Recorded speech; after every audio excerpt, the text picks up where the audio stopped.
Good evening, and welcome to the studios of SNSN Radio here on Main Street in Jewett City. Welcome to the 2019 Plainfield Candidates Debate for the Office of First Selectman. We have 4 candidates here ready to offer their opinions, their thoughts, their plans, their hopes if they are elected to the Office of First Selectman in the November 5th election. And we're grateful to all of them who have chosen to be here today and make their opinions known. We'll be starting with introductions of the candidates, after which we will launch into position statements from each of them. Once they've each had 2 minutes to offer their positions, their opening position statement, we will begin a series of questions. Our Republican candidate is Kevin Cunningham. He's a resident of Plainfield since 1986. He has served as the town's first selectman from 2005 to 2007. He has also served as chair of the Plainfield Board of Education, the Water Pollution Control Authority, and the Pension Committee. He holds an associate's degree in computer science from Central New England College and has 30 years' experience in information technology as a programmer, consultant, project manager, and business analyst in the insurance, manufacturing, and banking industries. He is currently a community living counselor for United Services, a position he has held for 7 years. Prior to that, he served 3 years as chair of the agency's board of directors. Cunningham has served on numerous community and civic committees, including the Eastern Workforce Investment Board, the Connecticut Coalition for Justice of Educational Funding, and Northeast Connecticut Council of Governments. Welcome to the debate, Kevin.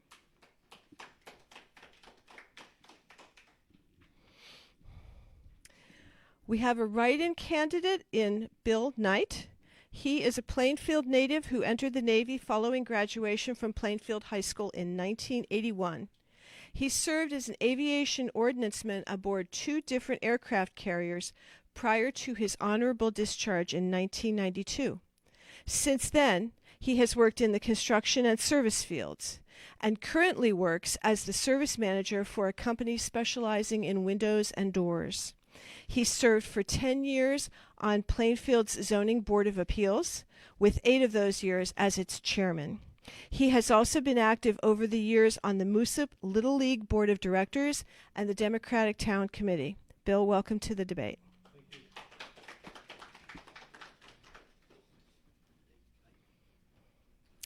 Our Libertarian candidate this year is Dan Reel, a native of Plainfield, who is a former electronics tech and who currently works as a paralegal with more than 10 years of experience specializing in litigation and foreclosures. He also chairs the Libertarian Party of Connecticut. Dan, welcome to the debate.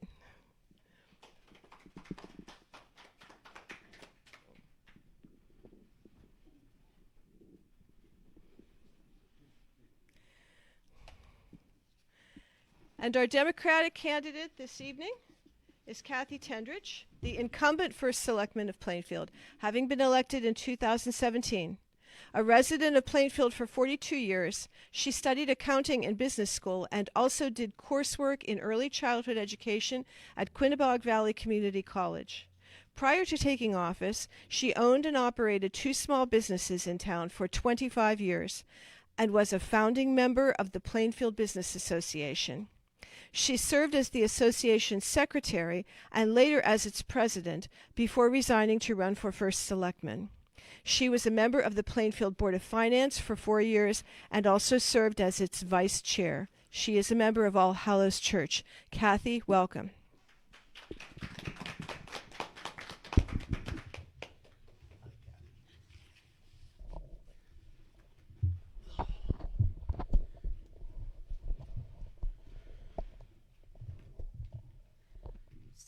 We'll get underway this evening with 2-minute position statements from each of the candidates. We'll begin with Bill Knight. Okay, that's right over here. All right, good evening. Thank you for having me.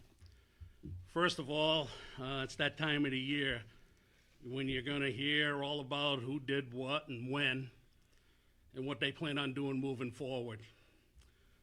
For me personally, it's all about results. I am driven to succeed in moving the town forward in all areas necessary by staying connected with all personnel who work for the town and the taxpayers who pay the bills. As politicians, we cannot and must not lose sight of this fact. I am also a firm believer in being proactive and not reactive.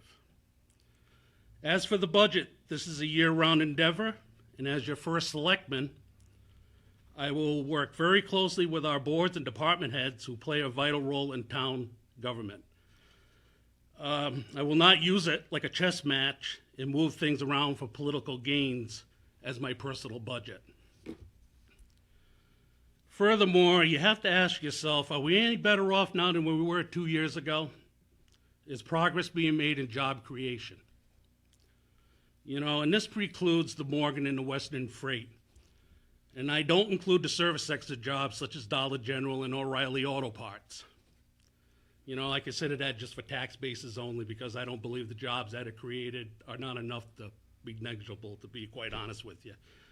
You know, we must market the town like no other and never rest on our laurels. Our town is rich in history and traditions, and we should always value that in years to come. We must also not forget about our seniors who play a vital role in our society. Our youth, who are a foundation for the future of Plainfield.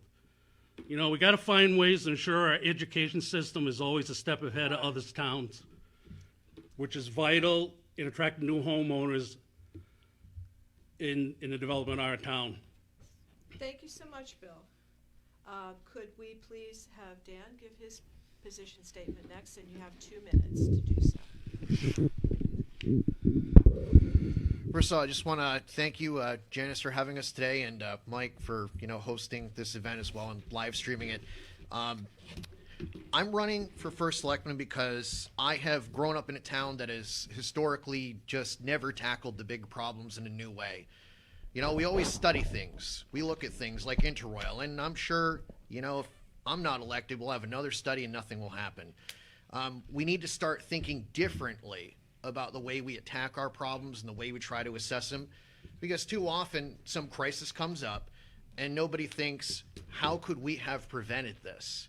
And that's one of the things I bring to the table, especially with my background in litigation, because the first question we ask, the client is, did you think about how this could have been prevented and what got you to this point? So the most important thing that has to be said and should be said is we've got to change our attitude, I think, as a town, that it doesn't matter who may have done or done something. It matters what was done, and it matters why it was done. And if there's something wrong, it doesn't matter who was at the helm. It matters what do we do to fix it. So I'm hoping, and I'm optimistic, that when I'm elected, we're going to have this thing called tripartisanship. Libertarians have, traditionally been at the forefront of being like the middle ground between Democrats and Republicans. We mediate. Democrats and Republicans, they fight too often. It's one side versus the other. So we're looking to come in and, bring some sanity, make positive, productive discussion happen, and really get things moving. One of those would be, a brand new initiative to put, not only disabled veterans to work, but use, the disabled veterans service set aside. We can set up a lot of businesses in Plainfield already. It doesn't require too much, and we can use all the existing tools to help them out and make Plainfield quite awesome. Thank you so much, Dan. Now could we please have Kathy Tendrich's position statement, and again, 2 minutes. So thank you for having me here tonight. So I've been a member of this community for over 40 years, a successful business owner for over 25, and an active member and volunteer. I'm honored to be Plainfield's first selectman. When I first took oath of the office, I promised to do all I could to improve not only the town, but the residents, and to serve the residents and the businesses. I'm proud of the progress I've made. I've demonstrated fiscal responsibility by staying under budget for 2 years, by building the town's fund balance, by growing the grand list. We've actually added 36 new businesses since June of last year. The mill rate is lower now than it was in 2007, I presented the first annual report since 2003, and I received over $30,000 in grant money to help the town save money. I learned of the energy rebate programs to convert to LED lighting and install solar panels on the town and school buildings, which will save approximately $3 million over 20 years. I revived the community development block grant housing rehab program, which provides 0% interest deferred loans to qualifying families for repairs on their home. Plainfield has made progress in the economic development. We've attracted and welcomed new businesses. We've created Economic Development Commission and marketing Plainfield as a business-friendly community. I've tackled the long-awaited cleanup of Interroyal Mill, and I've made progress with the help of federal and state officials. Despite state funding cuts, the town and schools have worked together to present strong budgets to keep our schools on track to progress and success. Plainfield now offers universal pre-K, full-day kindergarten. Thank you so much, Kathy. And now could we please have our position statement from Kevin Cunningham? Again, 2 minutes. And again, thank you SNSN and Janice for hosting, and Mike. First off, I want to say thank you for having us here, but really what we're all about is trying to present our views, and I want to talk about mine right now, which is that we'd like to get Cunningham and Gagny elected on November 5th. And the reasons, some of the reasons why, and some of the things that you should think about would be that we're looking to bring in businesses. Number one, economic development. We want to create more jobs. We want to make sure the tax burden is less for all. We want to have open government. We want to streamline our budget to reduce waste. We want to create more family-friendly town events all year long and making safety a priority.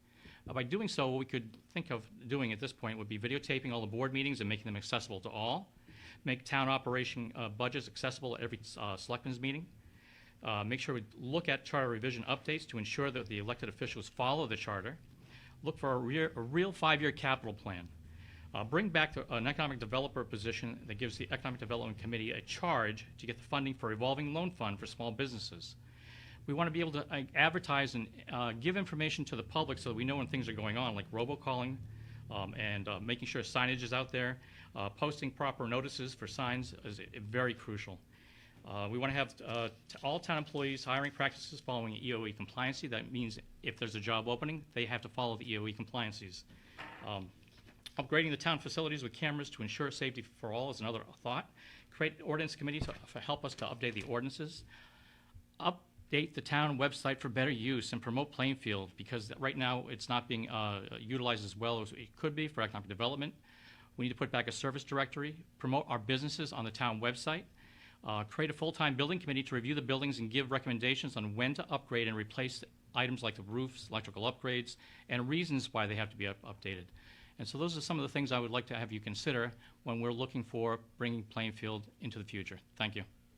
Thank you very much, Kevin. For our first question, we'll be starting with Dan for the first respondent. Plainfield has been without public transportation for a number of years, and efforts to revive bus service in the town's 4 villages seem to have stalled. How do you propose to move the process along to make public transportation available to town residents again? And Dan, you have 2 minutes to respond to this question. Really, the first problem we have with that is, we need more people in Plainfield. We need more businesses in Plainfield. Unfortunately, none of us are running to be Santa Claus, and we shouldn't be promising things that can't be delivered. I know transportation has been promised by some candidates. Some candidates have a plan to go out and try to get money for it.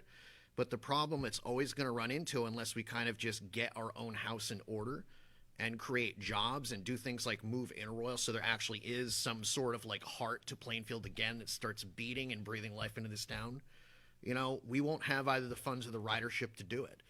So, at this point, we've got to get back to basics. We have to get back to a functional government where core functions are actually accomplished. And we need to create an environment where, citizens can know and developers can know, what decisions the town will make and reasonably rely on them. And until we have things like that in place, we really have no business going off and creating additional government functions or trying to promise something that can't be delivered. Thank you very much, Dan. Could we please have Kathy's response, and you have 1 minute to respond to this. We will continue moving along like I have. I've worked with state officials and DOT officials to try and get transit here. I've worked close with NECOG. NECOG has done over 300 surveys, and the ridership is there.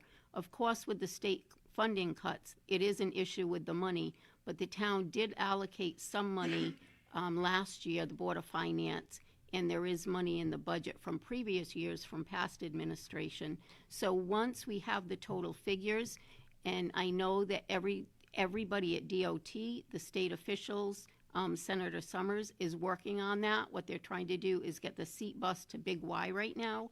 So we are still working hard to get the transportation into Plainfield, and I'll continue to work hard. Thank you very much, Kathy. Kevin, could you please respond to that question? And you have 1 minute starting now. All right, first off, we definitely need transportation in the town of Plainfield through the NECOG services. Whether it's utilizing seat or whether we're staying up in the NECOG area, we definitely need it. There has been years and years of people asking for access to it. So we need to work with the DOT, with our NECOG support services. We need to work with our representatives to actually go to Hartford and make sure that we're in alignment. The thing that we're having a problem with now is putting all those pieces together. We also are funded short, and by that I'm saying we had $12,500 roughly allocated for it. We need close to $30,000 for that. So we have to go back to the Board of Finance, and we don't have money rolled over from previous years because each budget for every year is individual. So you can go back to the Board of Finance and ask for the money, and I would absolutely do that because we need that transportation link. It helps people to get to jobs, helps them to go to different appointments. So definitely something we have to talk about in the future. Thank you. Thank you, Kevin. Bill, could you please respond to that question? And again, you have 1 minute. Absolutely. My thing about this is, based on the people I've spoken to, there is a need for it. Okay? If we're going to do this, I believe it's being thoroughly thought out as it is now. But if we're going to start this program, and we have to fund it year to year. We just can't start a service and then go in year 3 say, sorry people, we can't afford to continue to do this. You got to budget it. If it's budgeted and we can do it, and there's a need, then it should be in the budget. And I fully support the transportation. I mean, from what I've been understanding from the people I've spoken to, there is a need. Well, we got to think about this really all the way from point A to point B and make sure that we can do it and continue the service and make sure the funding's there. That's my big thing. Okay. Thank you so much, Bill. Yep. Our next question, the first respondent for our next question will be Kathy. What's your vision for the former Plainfield High School building, which has been standing vacant for years? What resources would you use to bring that vision to reality? So my vision for the annex, the old Plainfield High School, is after doing the feasibility and the reuse study, we came up with 3 different ideas. One of them was educational, one was civic, and one was community. So when you look at the students at the high school and the needs and the amount of children or students that don't attend college, what I would like to see with the annex is to turn it into a training facility, but not only for students, for adults. I've met with many businesses that there just is not qualified employees to fill the positions that they have. And especially right now with the addition to EB and all the jobs that's going to add. So I think, again, with state funding, there's the Perkins through the education. I have met with Dr. Bitgood several times, and he said that he's confident that state budget money would be there available if we were to use it for education. The one thing about that is we have to capture the students before they get out of school so that they don't just get out of school and not go to college and not be able to get a good paying job. The trades right now are suffering, so we really need to focus on that, focus on our students. And like I said, not just our students, adult learning. There's a lot of adults that don't have the training to really get a good paying job. So I think it would be beneficial all the way around for students and adults. and the town of Plainfield, because it would bring that money right back into the community. Thank you very much, Kathy. Kevin, could you please respond to the same question? And you have 1 minute to do so. The annex has been an issue for many years. My personal opinion might differ from other people in the town, but what I would ask the people to understand is I have an opinion, but I think the town should actually vote on it. When we were proposed with how much money to put into a building to bring it back to specifications to get it to whatever you're going to put it as, I think the numbers I heard before were 9.3 million. If there's state offsets and monies, that's great, but 9.3 million is a lot of dollars. And on top of that, then the town would own it, the town would have to maintain it and insure it. So there's some things that we have to worry about there. I would actually put it out to the public to ask them to consider taking it down, but I would also put other options on the table and let the townspeople vote on it. This is something that should have been done before we even asked for that study to be done to begin with, because there was a study done prior to that, and it was this one cost us almost $10,000. I think that we already have tech schools available for training. We have Eastern Workforce Investment Board for retrainings. We have state fundings. Thank you very much, Kevin. Bill, could you please respond to that question? And again, you have 1 minute to do so. Here we go. Another building in town. It's a building that should have been taken care of before we built the new high school. It's been sitting way too long. Personally, I believe the building should be torn down and done and over with. I mean, that might sound crude, but you know, how many buildings you want in this town standing up, and brick buildings here and there and all over the place? I mean, we talk the talk, but nothing happens. Honestly, it's gotta go. The building has outlived its usefulness. As for turning it into a training school and different facilities, I mean, we have tech schools and everything else available to students about. I'm a veteran. I know what's available through the different offices and what's offered. So to turn it into something it shouldn't be, honestly, it should go. I just personally thought it should have been taken care of when we built the new high school. You know, you spend all this money on feasibility studies, it's useless, it's senseless to me. As I have no time for it. And it's gotta stop. Thank you very much, Bill. Dan, could you please respond to that question? And you have 1 minute. I got to agree with Bill, and unfortunately, I think we need more straight talk, honest to God reality checks like Bill is giving us, and I echo and agree with. This building, there was a plan, there was some kind of proposed scheme. We quit claimed the thing for $1. It came back. It was like a trout catch and release program at the local hatchery. And now we have another equally unfeasible idea where we're basically asking the state of Connecticut to come in and compete with its own trade school. The problem and the reason we don't have enough people in the trades is because we have our school and others. This is more of a countrywide problem. We push kids to college to defer adulthood. We really need to rethink and just get down to brass tacks and say, want to make some money? Learn how to weld. And you'll make a good living and you'll find plenty of work locally doing it. The annex has to come down. It's a disaster. It's an attractive nuisance. And it's about time someone was honest and said that. All the plant land and equipment, it's unaffordable to do a trade school. Thank you very much, Dan. Kevin, you're going to be the first person to respond to the next question, and you will have 2 minutes. With the rise of social media, the way that voters get their information or conduct dialogue about important town issues has changed dramatically. Yet, much of the information making the rounds is either incorrect or politically skewed. As First Selectman, what would you do to improve communication between your office and townspeople, and especially to improve the spread of accurate information? Thank you. Social media is just that. We're at a coffee shop and we're talking. It's not real. It's anybody can put something out there, and before you know it, it's talked about by everybody. But the reality is, it should come through the town hall. You should have more open communication and more information available to the public. We have a way to do that. I've mentioned before, we have a great system right now where we have volunteers who are putting up meeting information by way of actual videos, so you can actually see what's going on.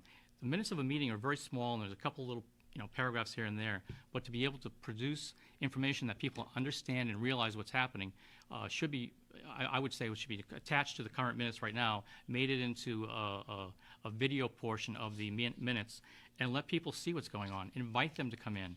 Be open. put open discussion or open comments to the beginning of an agenda item. I mean, beginning of the minutes.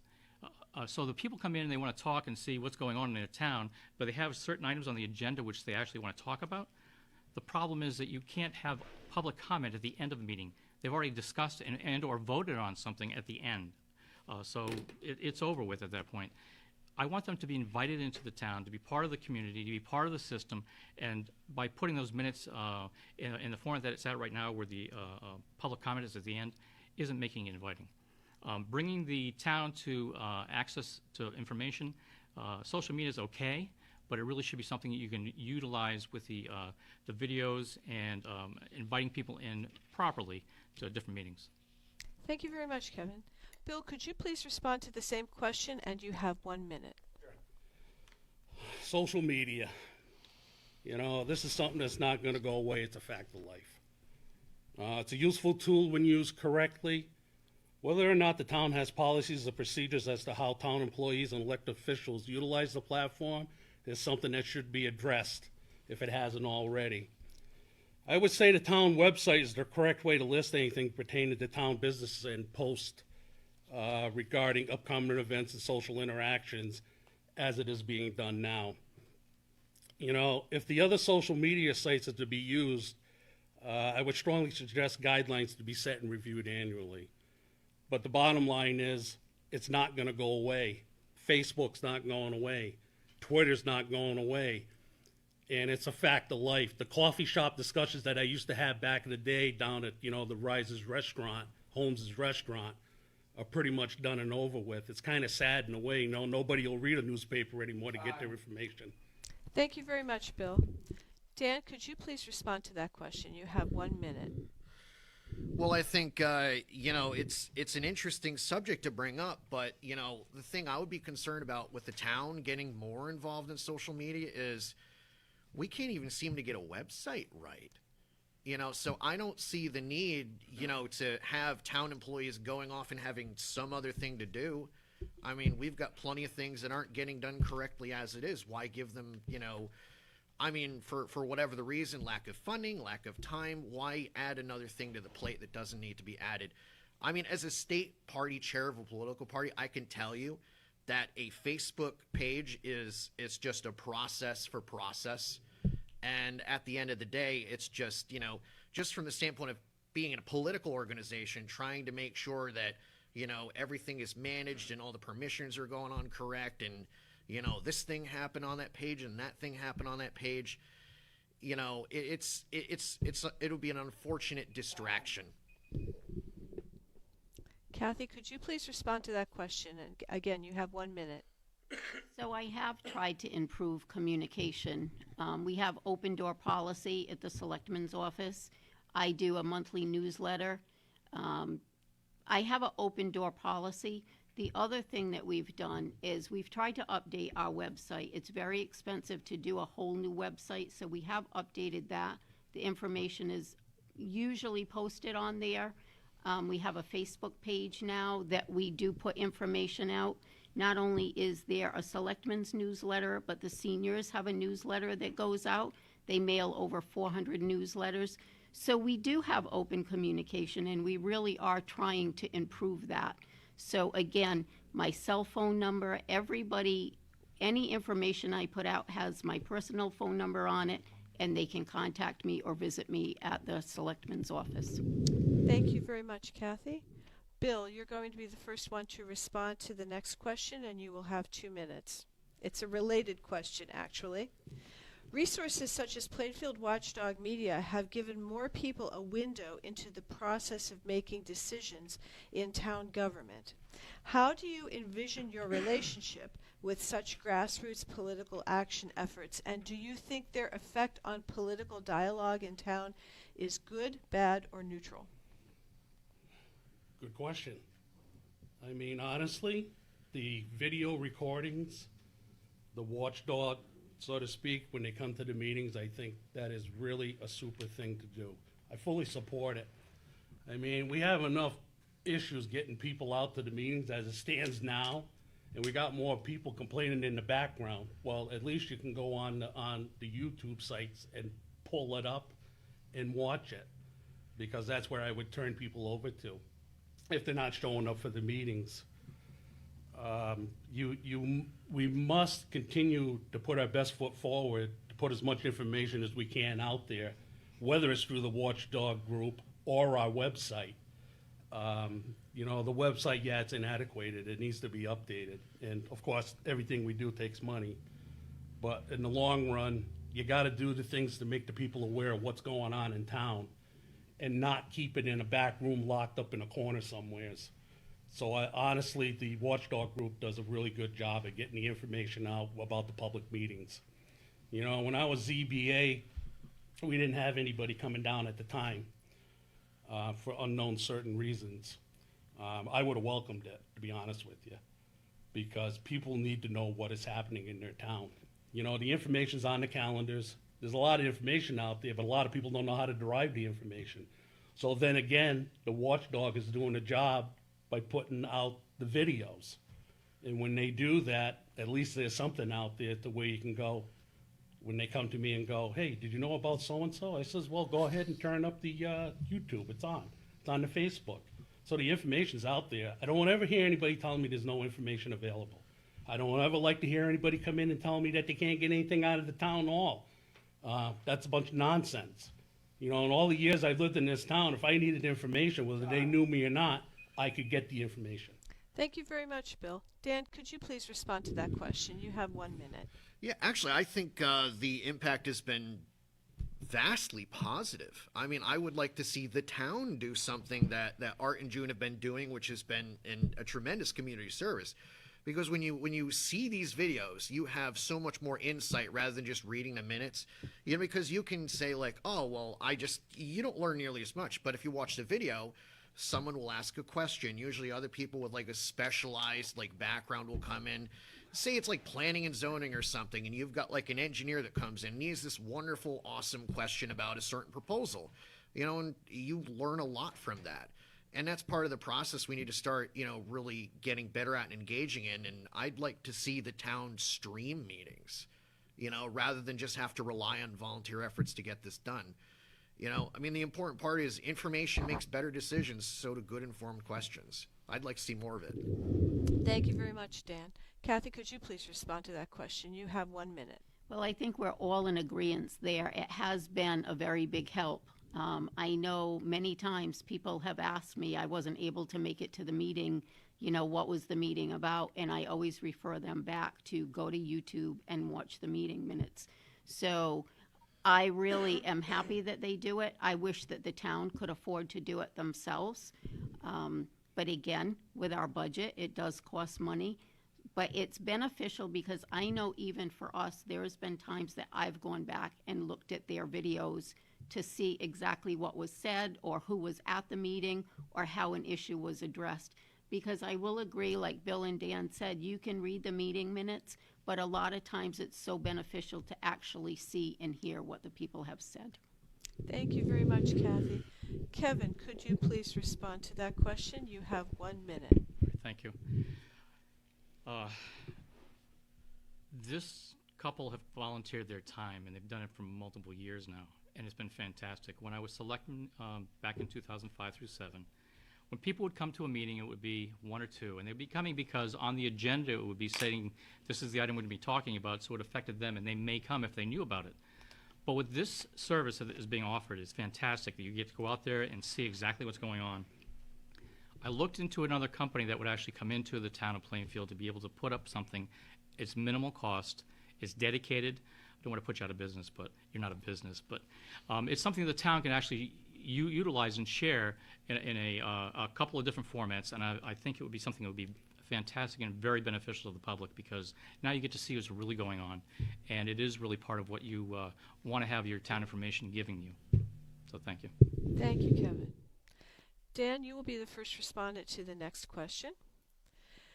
The opioid epidemic has ravaged many towns in eastern Connecticut, including Plainfield, and shows no sign of abating. A weekly needle exchange program was recently initiated in Jewett City. in an effort to enhance safety and help addicted persons to connect with treatment. What are your thoughts on a program such as this for Plainfield? And what do you see as the town's role in fighting the tide of overdose deaths? Well, I mean, this is basically kind of a first responders sort of an issue. I mean, I know that the Narcan thing has come up as well, and I've dug a little more deeply into it. This just brings me back to the whole need to develop Plainfield's economy. I mean, these problems are not, they're not unrelated to that. I mean, actually, they're caused, by the lack of opportunity and the lack of jobs. They're caused by the lack of, things going on. So if we really want to fix this problem, which, by the way, is a spiritual and a medical problem, and government really has no business in it, but, I would be for anything if it was of a reasonable cost and it provided some benefit. Like, for example, Narcan on a very limited basis is cost effective, but again, when you start getting into some of the things like, for example, Narcan, you're dealing with a very limited set of circumstances where somebody has stopped breathing and that's the only time it'll come into play, and somebody is on the scene within 4 minutes. Otherwise, some things are just too late. So I'd look at it very practically from, is this going to work, and is it worth, the bang for the buck? Thank you, Dan. Kathy, could you please respond to the same question? You have 1 minute. So I have met with not only a nonprofit, Matt's Mission, several times, but we've met with the police department also. I'm thankful for the police department because they work hard to keep the drug problem in Plainfield under control. But one of the things that we discussed with Matt's Mission is working on getting the resources in the emergency room, because when you think about when the police officers go and they deal with somebody who is drug related, you only have a very short window that you can convince that person that they need to get help. So you need to make sure you get that person, you get them transferred to the emergency room, and there's a person right there at the emergency room that deals with that, that's trained for that. And again, it's a very short window so that they have the knowledge and the training to get that person to the help that they need. As far as the needle exchange. Thank you, Kathy. Kevin, could you please respond to the same question? You have 1 minute. Okay, thank you.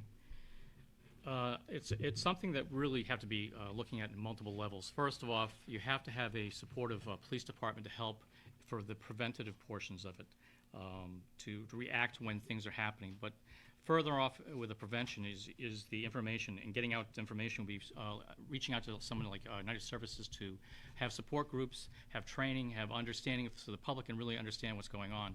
A lot of families don't even know what's happening to their own kids. We really need to get that information out there to them. The Matt's Mission, the supportive groups that we have for United Services, I think are the great stepping points to go to the next level, but we have to make sure that we have coverage and give the charge to the police. I mean, I'd love to have more officers. I think we're a couple down right now. I'd support getting more, as long as we're looking at making sure that we have access to support for these different entities, and getting the police out there to help to work and commit on cleaning up the crime and the drugs in our town. So, thank you, Kevin.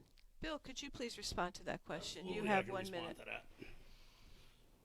You got to leave it to the professionals. The town is not in the business of saving lives. The only thing we can do is make sure that the police department gets the proper training necessary to help the people that need the Narcan and the needles or whatever they got to do. Let me tell you, this is a huge epidemic in America. It's not just here in Plainfield, Moose Up, Center Village, War, Regan, and Willimantic, and so forth. It's a huge problem that was brought on by the pharmaceutical companies. And we got to pay the price for it. So we should go after them to make the monies and the funding available to help the people that need it, because they're in the position that they are because of what they did to them. People don't want to be like, the shooting up the heroin, doing the coke and everything else. They don't want to be like that. It doesn't make them bad people. It's just the drug is a devil. It's a bad thing. And if we could do something to help them, yes. Thank you. But we need to utilize. Thank you, Bill. Thank you, Bill. Our first response will come from Oh, sorry, from Kathy for the next question. My apologies. The budget process each year is fraught with tension as town department heads and officials struggle with creating a spending plan that voters will approve at referendum. Yet voter turnout for budget referendums is often disappointingly low. How do you think town officials can increase voter engagement and participation in the town budget development and approval process? And you have 2 minutes to respond to this question. So I think there's a number of ways that you can do that, and we've tried to do that. So I think, first of all, the open communication.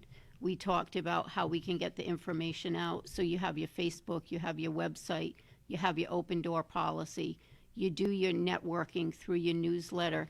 But again, watchdog media, I mean, it's out there. What I think is very hard is no matter how many residents you talk to, and through the 2 years that I've been here and talking to people, it's hard to get them out to vote because they always think somebody else is going to come out and vote for them. So again, it's reaching out there, putting the information out there. If they don't attend the meetings, you can't go knock on their door and get them there, but you can try and get the information to them. So again, I'm going to go back to the Facebook page, the website, the networking, the open door policy, and just being out there communicating with the residents. I know through the school system, they always send out information when it's time for budget season to try and get them out. So again, it's putting the information out there, but you cannot make people do something. So you can get them the information, but what they do with that information is their choice. Thank you very much, Kathy. Kevin, could you please respond next to that question? And you have 1 minute. See, in the past, getting information out has been very difficult with knowing when a budget is actually going to occur, a budget meeting. We need to do what we have been talking about all along, getting signs out there.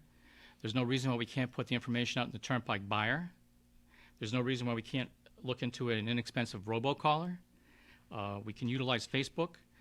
We need to get the information out in many different ways, but we haven't even really scratched the surface as of this time. We need to get information out to the pre-meetings so that when we're talking about the budget and when it's going to be happening, that's the great time for the interaction between the public. So I would encourage all those people to consider those different options, especially when we're looking at trying to pass a budget, which is so important to everybody's livelihood. Thank you, Kevin. Bill, could you please respond to that question? You have 1 minute. Sure. Taxes. Taxes in the town of Plainfield. I can remember back in the day where the town government side would always pass. Was never an issue. It was always the education side that was an issue. Now it's both sides, because the education side for that crowd is trying to overtake what the town is doing on the budget. I mean, they do the calling, they get out, they pound. You know, hey, you got to come on down. If you don't, you know, the little guy and the girls ain't going to get what they need to have in school, the books and everything else. I get it. You know, on the government side, you know, there's a lot of apathy. No matter how much we tell people to say, hey, come on down. You know, come on in and vote. Do your part, play your part. It's tough. It's very difficult. I mean, when I used to run meetings, it was like sometimes there'd be nobody there. Thank you, Bill. Could you please respond to that question, Dan? And again, you have 1 minute. Yeah, the number one way I'm going to do this is demand as First Selectman absolute, brutal, complete honesty with what's broke and what people need. You know, because I'm getting a little tired as a citizen of, you know, just things happen like, oh my God, we need X thousands of dollars. Like, oh my God, this thing just came up. And I'm going to say no more. We're going to do a complete inventory. We're doing a contractor's open house within the first 90 days. We're going to get the good, bad, and the ugly about all the buildings, all the fire suppression systems, the HVAC in the high school, the whole 9 yards with quotes. And we're going to say, here's where we are in that.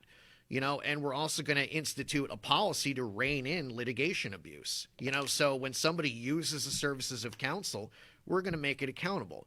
So we're going to do a number of these things, and we're going to say, hey, here's what it is we're dealing with. And that's going to do a few things. One, people are going to go, wow, it really was that bad all these years. And two, it's going to be one heck of a case for going to get grant money, because this business of doing it ad hoc and piecemeal isn't working. Thank you very much, Kevin. Sorry, Dan. Kevin is the next person to respond first. My apologies. Looking at the initials. No, but it's okay. Kevin, Dan, there you are. All right. So, Kevin, you get to respond first to this question. You'll have 2 minutes. There has been some discussion in Griswold about attempting a cooperative arrangement with Plainfield to provide police protection, since Griswold currently has no police force of its own, apart from resident state troopers in the borough of Jewett City. Do you think such an idea could work, and why or why not? Short answer, you've got to take a look at the numbers first. I mean, obviously, utilizing the shared services, I know this was talked about a few years ago. It was brought up about having a substation down in Griswold, and they talked about having support from Plainfield. Plainfield is still going through the issue of having enough staffing to hire just for Plainfield. So I think that's one of the other issues is now you have to look at the budgetary issues between the two towns and what would actually work for each town. Your scheduling has to be processed out of that.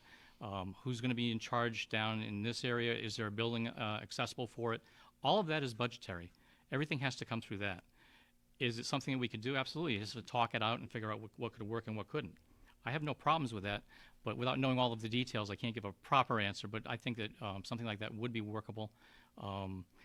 That would require a lot more staff being hired, by the way, because you've also got to staff down for making all the different shifts available. I know you can go back and forth between the towns, but again, that's just a preliminary question that has a preliminary answer. I can't give you all the details without knowing everything else. But I would support it if it worked out monetary-wise for not taking away from Plainfield. Absolutely. Thank you very much, Kevin.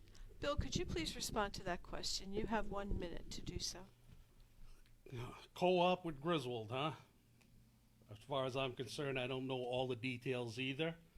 But honestly, right now, I'll sit here and tell you no. I think Plainfield should run their own police department. I don't think we should be in the business of running somebody else's area. You know, let Griswold police themselves. I mean, Plainfield came up years ago with our own police force because the town people voted for it. You know, let Griswold come up with their own ideas and keep Plainfield out of it. You know, probably in the long run, it could be a real big issue about who's going to pay what, who's in charge of what. And I agree with, Kevin to a certain degree. But overall, I mean, we got to know more about it before we go forward. Am I profoundly saying no? Well, there's a little bit. The door is always open, but you got to know about what you're talking about. And honestly, right now, I don't know anything about it. I have no idea who came up with the idea, who approached who. So right now, I'd have to say no. Thank you, Bill. Thank you, Bill. Dan, could you please respond to that question in 1 minute? Oh, wow. This is, for a legal person, this is a no-brainer. I am saying hands down emphatically hell no, and here's why. Plainfield is in the GA for Danielson, which is where most of the cases go. You go into Jewett City, now you've got people going to court in Norwich. So you've got the officers going back in court for speeding tickets and misdemeanors in Danielson and Norwich. But your really big felonies, like the 5-year plus sentences, they're trying those in Putnam, and for New London County, they're trying them in New London. So now you're going to have Plainfield cops basically going throughout the entire 2nd Congressional District to go to court. So other than the funding and other than the issue of Griswold's a different town, and other than right now, I think our police department does pretty good with what it has, and they're understaffed and they're busy. This is so wildly unfeasible. We should probably make sure this idea goes away very quickly. Thank you very much, Dan. Kathy, could you please respond to this question? And again, you have 1 minute. So our police department has had conversations with Griswold. They've had conversations with other towns also. It is an idea that can work. But again, it is something that we would definitely need more police officers. There would have to be more sergeants and more training. And even though it is the police department overseeing the different towns, whatever towns they go into, it can work, but there's a lot of work that has to go into it first. And again, more officers, more training, a bigger budget. But it can create revenue for the towns that do get involved. So it is feasible, and it is something that we have discussed and we've talked with other towns about. Thank you very much, Kathy. Our next question, our first respondent will be Bill. It's generally agreed that bringing new businesses into town is a positive step toward creating a stable tax base and relieving the tax burden on residents. What areas of town do you see as prime focal points for economic development, and how would you go about encouraging new businesses to consider making Plainfield their home? You have 2 minutes to respond. Sure. First area, the old Greyhound Park. I mean, a few years ago, they wanted to do something with it. They wanted to put a racetrack in down there, and that the wheels fell right off of that because there was some people for it, some against it, so forth, so on. That's a very marketable place because it's off of the 395 corridor. The other area, besides that would probably be the old committee. You honestly got to pound the street. You can't rest and say, "Oh, okay, we got this." It basically comes down to the people that own the properties, and you got to develop it for what the town is looking for too. So it's a collaborative effort. But in the long run, it's very difficult to attract businesses in this town, and let alone anywhere else.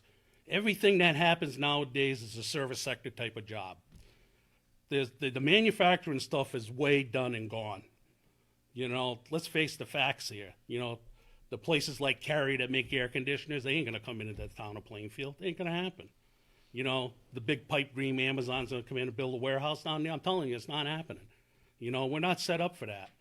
We're set up for medium to large businesses for the most part, but then you got to have the people to fill the jobs. And most of the jobs that get filled around here are the medial type jobs. They're not the management positions. Because usually when a big business comes in, they're already taking them jobs in, the $70,000, $100,000 management positions.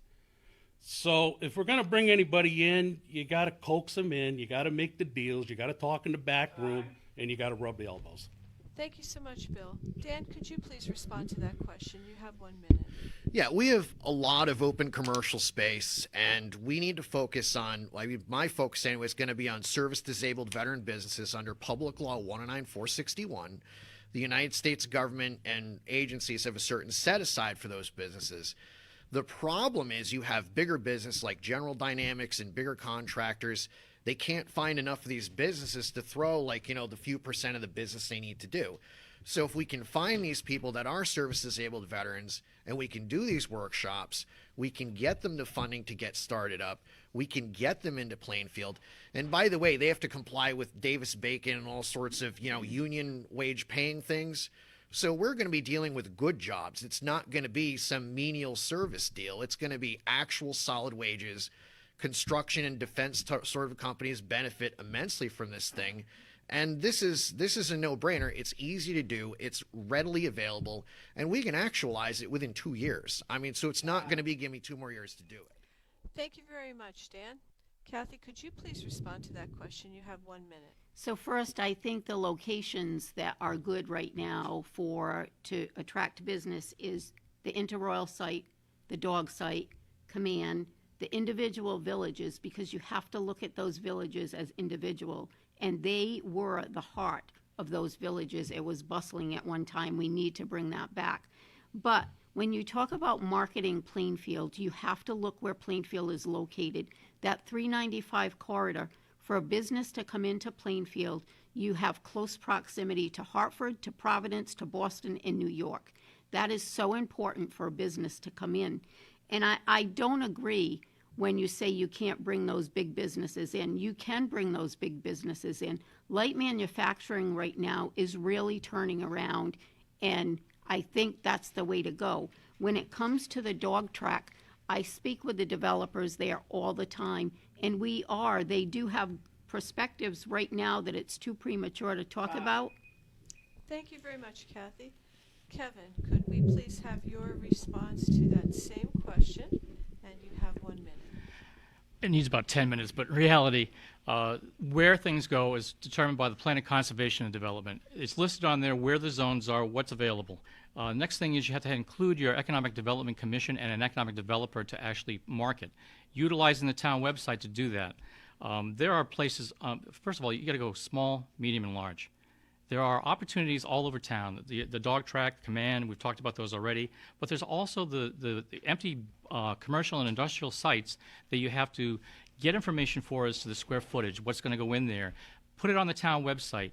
I would love to see it so we actually videotape some of these things and put them on the town website so that way if you're looking as a business outside of town or outside of state, you can actually see everything that's going on and available within our town on the town website.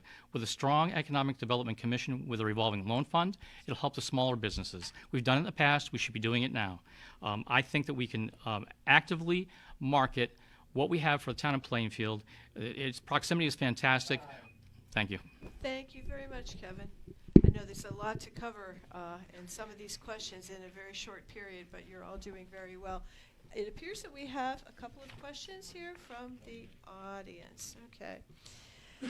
In the two-year state budget for 2021, the governor has Plainfield ECS, which is the educational cost sharing funding, cut by 228 million or thousand for Plainfield, I presume. As a First Selectman, what would you plan to do with the town side of the budget to make cuts that will not force more taxes onto the taxpayers of Plainfield? And we'll be starting with Dan for this question. Dan, you have 2 minutes to respond to that question. Well, I wish I had 20 minutes, but there's that much. The first thing I've, been strong on is I want to implement an employee, savings program where if you're an employee, and you find out a way the town can save money, we'll put 5% of that savings in your check at the end of the calendar year. So we're going to have everybody looking for ways to cut costs. I really want to get into the litigation budget because it's way too big. We can save a lot of money on that, and it's a missed opportunity. And of course, the biggest problem with Plainfield is you need not higher taxes, you need more taxpayers. So as far as the ECS problem goes, we need to get very loud, very vocal, and possibly tell the state, hey, you've got to get a realistic formula because depending on your town, like the numbers are everywhere, and it's just so random. So one of the things we have to do to really address the problem is, we can try to, make all the cuts we can, but at a certain point, we have to confront the elephant in the room and say, Hartford, you gotta work with us here. We need something that we can predict and it is fair and is equal to every town across the state. And quite frankly, we haven't been loud and vocal enough to do that. So, rather than kind of just, meet around the edges on this, we've really got to take this problem head on. Thank you so much, Dan. Kathy, could you please respond to that same question? You have 1 minute. So the first thing we need to do is growing the grand list. And again, that goes back to marketing Plainfield, bringing business in. And like I stated in my opening statement, we've opened 36 new businesses just in a year. Now, some of those are home-based, but it's still business. So that's important. We have to stay focused on that. The other thing is I have stayed within budget for the last 2 years. I'm not afraid to, when we have to put a freeze on, to put a freeze on. And those are the things that you have to monitor your budget all the time and you have to watch it. The thing I said when I came into office, and I still say, the town needs to work to be self-sufficient and not count on state money so much.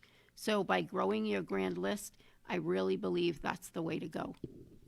Thank you very much, Kathy. Kevin, could you please respond to the same question? You have 1 minute for your response. All right, the ECS formula is broken. It's been broken for many years. That's part of the reason why CGF was allocated to try to redistribute the wealth, so to speak, with educational funding. That's a big problem. We need our legislators to work hard to help and support us on that. As far as where we get money for, what is it, $228,000? That one there is a little bit different. What I would like to do is I'd like to actually look at the Board of Education and the town side of the budget and see if there's things that are dual issues that we can actually put together. The state of Connecticut allows 169 towns to process their finance director for both the town and the Board of Education and make one job out of it. That would save us quite a bit of money right there. Same thing, by the way, for the IT departments. We could utilize one platform, two IT departments could be merged into one and save more monies there. For licensing and support, I think right now we're paying on the town side of it a consultant company to come in at $200 an hour. We definitely either need to put it out to bid or, again, merge it in with the Board of Education. Thank you very much, Kevin. And could we please have Bill's response to this question? You have 1 minute. Well, here we go, the $228,000 question.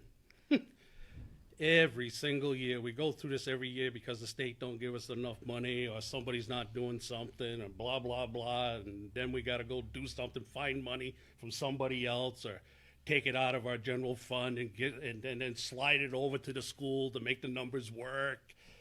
I mean, it's wrong. There's something definitely wrong with the budget process. To run the budget, you can't run it like your household budget. You got to go through it line item by line item. You got to go through it with your department heads. You can't be purchasing stuff you don't need to purchase. And if you're going to purchase stuff, you better purchase what you say you're going to purchase.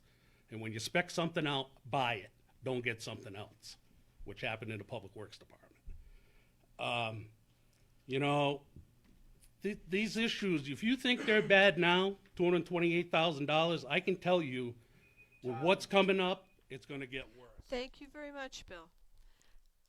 Our next question is also from the audience. The first responder will be, I'm sorry, this is an online question submitted by someone who's listening online. Kathy will be the first to respond to this question. What is your position on Plainfield allowing or supporting a marijuana dispensary or growers in the town? So for me, I really believe there needs to be more research on it. Because marijuana has not been legalized, there has not been a lot of testing on it. So if you read studies on marijuana and the effects, first of all, to legalize that and allow, you would want to set a certain age, because the brains of young children, or young adults, I should say, not children, there's studies that show that it affects the growth of that. The other thing is, until we really know exactly the effects that marijuana has, we know in ourselves that, I'm not saying it's any different than alcohol, but if you are driving under the influence of alcohol, it affects your driving ability. I believe in the studies that I've read, they've proven that the same thing, if you are under the had marijuana or smoked marijuana, it's the same thing when it comes to that. So for me, before I can say that I would want to legalize that and have dispensaries for that, I believe there's more study that needs to be conducted on it. Thank you very much, Kathy. Kevin, could you please respond next to that same question? You have 1 minute. All right, so this is the question concerning the marijuana dispensaries and supporting it. Basically, it comes down to this. Research is fantastic, and we don't even have anything from the state guidelines yet. We're supposed to be following what the state tells us as what are required by the state. Now, Massachusetts has made a change, obviously, and we're looking at what they've done. I think that the legislators right now talking about what they could do for the state of Connecticut. We basically follow their guidelines. And if somebody came, I think we had somebody that come into the town before saying if we did get it legalized, where would they go? We'd have to just, again, follow what was given to us by the rules and regulations by the state of Connecticut. Thank you very much, Kevin. Bill, could you please answer that question? You have 1 minute. You know, back in 1979, we had a high school debate about the usage of marijuana. And back in that day, in that time frame, I was staunchly against it. And we had a pretty good debate for about 60 minutes or so, whatever the class time was at that time, 55 minutes, whatever. I was dead set against it. And they had done studies back then also. And there's been studies done on it. And it's been ongoing for a long time. Certain states have legalized it. Connecticut's not one of them. We're lagging behind the curve. As I stand now, I'm probably more pro marijuana than I am against it. I think it has beneficial uses, but I don't think you should drink and drive and smoke marijuana. Let's face the facts here. I think an airline pilot don't smoke. You know, there's certain boundaries that have to be set. You know, the dispensaries are there for a reason, and marijuana has been proven for people with Parkinson's, I believe, that it settles them down. Thank you very much, Bill. And Dan, could you please respond to that question? And you have 1 minute.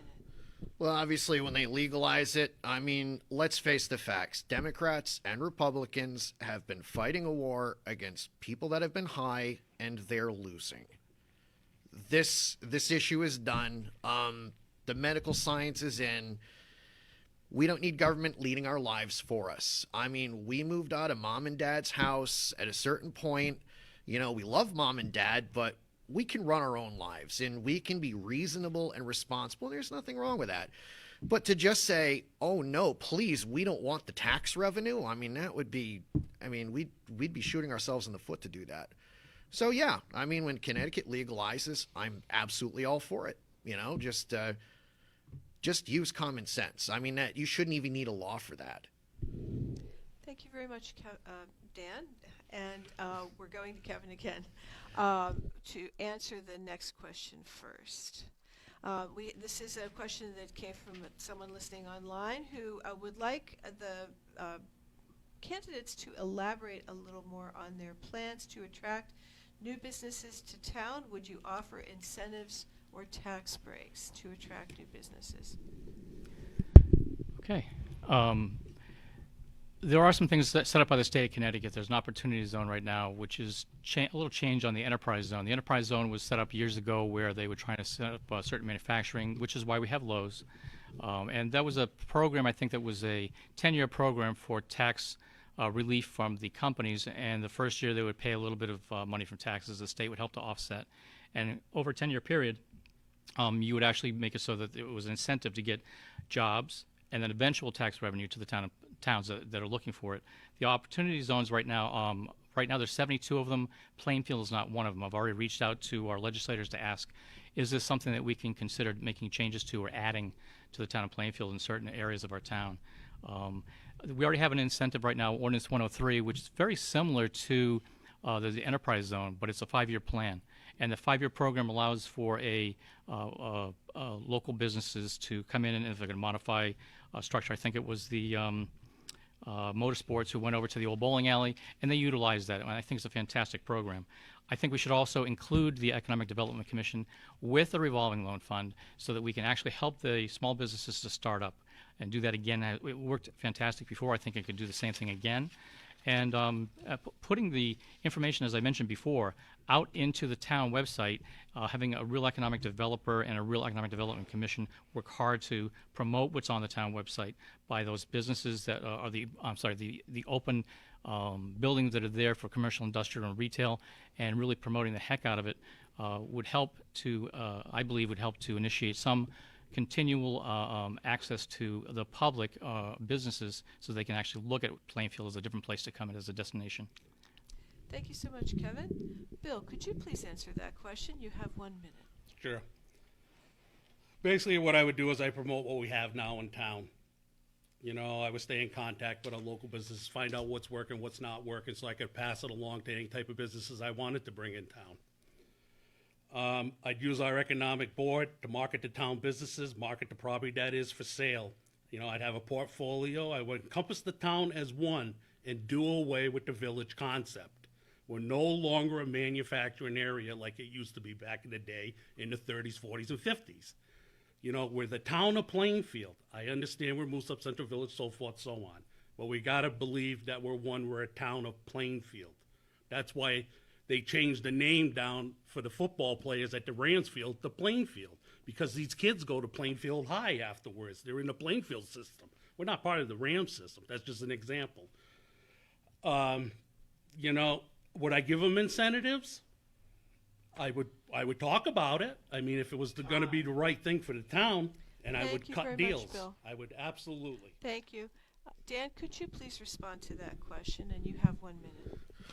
Well, I mean, I've already mentioned Public Law 109461, the veterans set aside. Businesses are just screaming to find vendors that can just supply things so they can, meet that quota.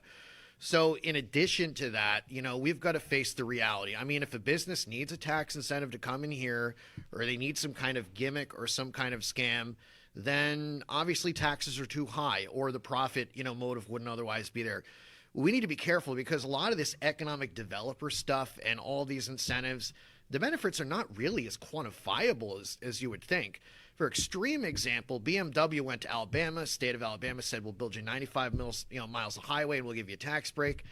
And when the tax break was over, BMW said, bye, see ya, gone. And Alabama said, wait. And they're like, nope, too bad, we're gone. So we can't get into those sort of situations where we're trying to gimmick things into existence.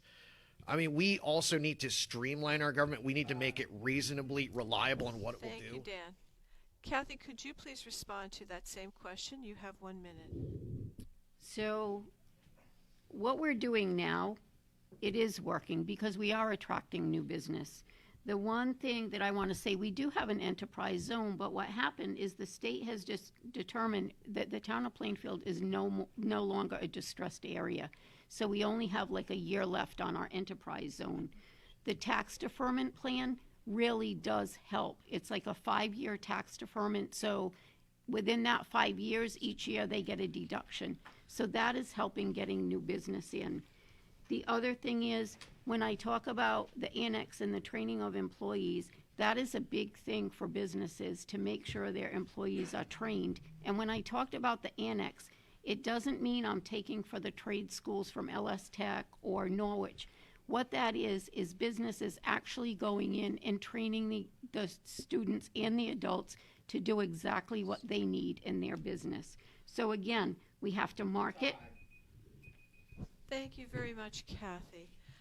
Bill, you'll be the first one to respond to the next question. This one also comes from an internet listener, and in the studio. Apologies. And this is actually related to the discussion of the opioid epidemic. What is your stance on police officers in the town of Plainfield carrying Narcan? If the police force is properly trained to handle the Narcan, then I say yes, go with it. This is a real fine line. I've seen this firsthand. I would not like to see anybody pass because of something of an ill will. As long as the training's there, the funding's there for them to get the Narcan, and the proper people are trained, then yes, I'm okay with it.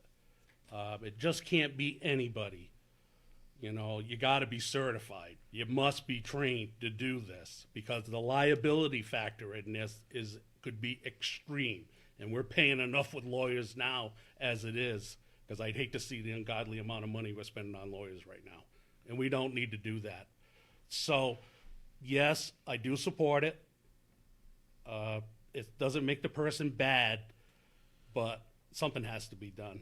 And again, I would go back to the opioid problem, which was produced by the drug manufacturers of pharmaceuticals, and I would go after that money to support whatever we needed to do in town with our police force and our ambulance services, to provide the services that are needed to help these people, and to make sure that afterwards everything gets documented and they get the help that they need. But to help somebody, they got to want to be helped first, and that's the tough part, because you probably come across these people 5 or 6, 7 times, and that's their life. So be it. I mean, it's a sad situation, really is, and it's really disheartening to have this discussion now about this. I mean, it reminds me back in the day, the early disco scene of cocaine. So it's sad. Thank you very much, Bill. Dan, could you please respond to that question? You have 1 minute. I mean, the more that I've looked into this issue, it not to downplay the severity of the problem, but it's more overwrought than, a lot of people would think. Narcan is designed to be idiot-proof. There's a 7-minute training video. It's designed for someone who has no experience, no background in EMS. The police officers are already, I believe, are, certified. So basically, you're dealing with a nasal spray. I mean, it's not like you're injecting anybody with anything. And for really Narcan to be used, you have to be in that situation where, police would have to be the first one on the scene, and the person isn't breathing, and they actually have confirmed that it's an overdose. They're not like passed out because they have diabetes. And basically, if you've gone without oxygen for 4 minutes, usually EMTs will get there first. But let's just say they don't. I mean, it's it's like the perfect confluence of making it relevant is so small. I wouldn't oppose, say you've got Narcan in a police cruiser, it's $50. You run out, you run out. Thank you, Dan. Kathy, could you please respond to this question? You have 1 minute. So I've had numerous conversations with our police chief. We have discussed this. The one thing that you have to know, the police department is there for the legal matters and the investigating. They're not EMTs, and that is not their job. That is not why they're there. And 9 times out of 10, the EMTs do get there before the police department does. But the issue that the police department has, if they are there and they give Narcan to that patient, they need to stay with that patient, make sure that patient gets transferred to the proper place. And what happens is it takes the job of them investigating the scene away from what they're there to do. It is the EMTs who are responsible for giving the Narcan. So again, we've had this discussion, and it really is not the police department's job. And the other thing that we talked about is training. You do need training, because if you... Thank you, Kathy. Kevin, could you please respond to this question? And you have 1 minute. So the question of police carrying Narcan on at all times, I think, is an important question, because I think they should. For that one time out of the 10 that someone is being serviced by somebody when there's no EMS services there, it could save a life. Nowadays, it's a few years ago, it was very expensive. Nowadays, it's very inexpensive. And the training is very minimal. There is a training certification.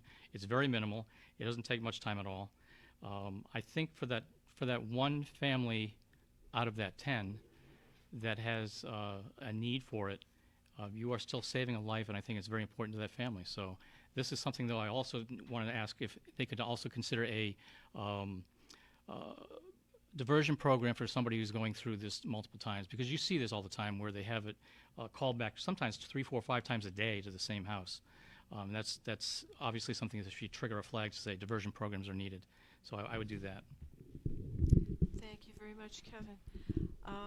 We're going to move on to our closing statements now. So we will be starting with Dan, and each of the candidates will have 1 minute to offer a closing statement wrapping up their position and why they feel they should be elected. Well, again, thank you for having us here today. The reason that I am running for this office is because I actually want to see a lot of the problems that would take a minimal amount of time to be fixed actually fixed. Like, we didn't get into railroad safety. I mean, that's something a first selectman can do. They can write to the Commissioner of Transportation, say, hey, convene a hearing. We need gates.